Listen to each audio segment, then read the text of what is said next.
Senator Chuck Grassley just revealed that Jack Smith sent a subpoena to Verizon to tap my Senate office phone. This comes after learning that nearly 20% of Senate Republican cell phones, including mine, were also subpoenaed. Arctic Frost is the Biden DOJ's Watergate, and they need to be held accountable. It's almost as if they were just so convinced that they were just not going to lose the next election. The Democrats were just going to have a chokehold over the Congress and the Oval Office for what? Forever, or for maybe for the next few terms or something. Either that, or they were just either beyond retarded, or they were just flat out evil and just blinded by evil, and they just didn't give a shit. But here, let's hear what he has to say. I've recently been informed by Verizon that at least 11 members with Verizon accounts were affected. That includes a hard line for Senator Cruz's office and a staffer's cell phone for former Senator Loeffler. AT&T informed me they challenged the legal basis for Jack Smith's efforts, and Smith backed down. Dude, this is absolutely crazy. So I guess like AT&T and Verizon, they just have the ability to tap phone lines inside our congressional offices, inside the federal government, without, I guess, the higher ups knowing about it, or at least like the senators. You'd think they would be aware of something like that. Even if it's, I don't know, man, being tapped as part of an investigation, I guess, I'm not sure, but this has got to be completely unprecedented. Tapping hardline phones in the offices of sitting senators is insane, dude. So we'll just have to see how that evolves. They just announced this today, so I'm sure more information is going to come out. I'm definitely going to look into this further for tomorrow's episode, because this kind of tacks on to what I talked about yesterday with the Arctic Frost information that came out. So if you want to check that out, you can check out yesterday's episode. And Chuck Schumer, Donald Trump's willingness to undermine national security protections and send AI chips to China is not America first, but China first. That's pretty rich coming from a Democrat that they're accusing the other side of being China first. I mean, come on, man. Giving China a leg up to dominate the most crucial technology facing the world. And I want to make a comment on this. Actually, I think I left a comment to what I'm about to say, but it is against federal law. It's illegal to send China AI chips that were developed within the last 5 years. I believe it's in the last 5 years. They are receiving old technology, but nice try.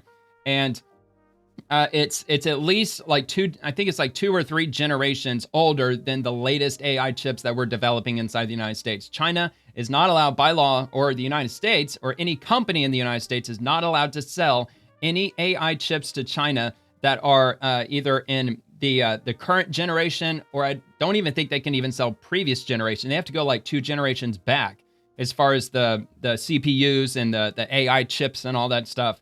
So, of course, as usual, Chuck Schumer, he's completely full of shit. And he got ratioed again. I think every single post he's getting ratioed at this point, which means he's absolutely losing his arguments left, right, and center. So, I mean, just see if I could prove my point. Actually, he did not get ratioed for that one that he posted an hour ago, but it was only an hour ago. I might give that one some time. The comments will probably catch up. That one got ratioed 2-1. That one didn't. We just tried to pass Senator Lujan's bill to keep both SNAP and WIC funded, but Senator Thune objected. The Republicans are weaponizing hunger, plain and simple. Look, dude, all of this would go away if you just simply vote yes, reopen the government, and SNAP in 2 minutes, like maybe 5 minutes. It would take less than an hour for all of those funds to hit everyone's SNAP cards. It would be virtually instantaneous. But of course, they're not interested in doing that. You know, that would be the easy way. So anyway, that one got ratioed. So I think we're like, what, 50-50 at this point. That one did. That one did. That one did.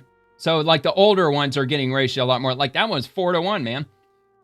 Meaning 2,000 likes, 8,200 comments, which means this is definitely a post that is something that the general public is very much against.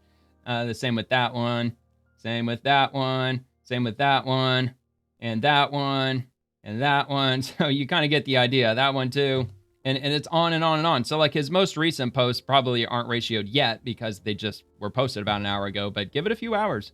It'll be racking up comments real quick. A lot of people voicing their displeasure as to what Chuck Schumer and the Democrats are up to these days with keeping the government shut down. They're not on the winning side of this, man. People are really pissed off about this. I think it's like 1 million federal employees are currently either furloughed or they're not receiving money. I know at a minimum it's 700,000 employees, but I believe it's actually up slightly over 1 million if I'm not mistaken. But at a minimum it's 700,000.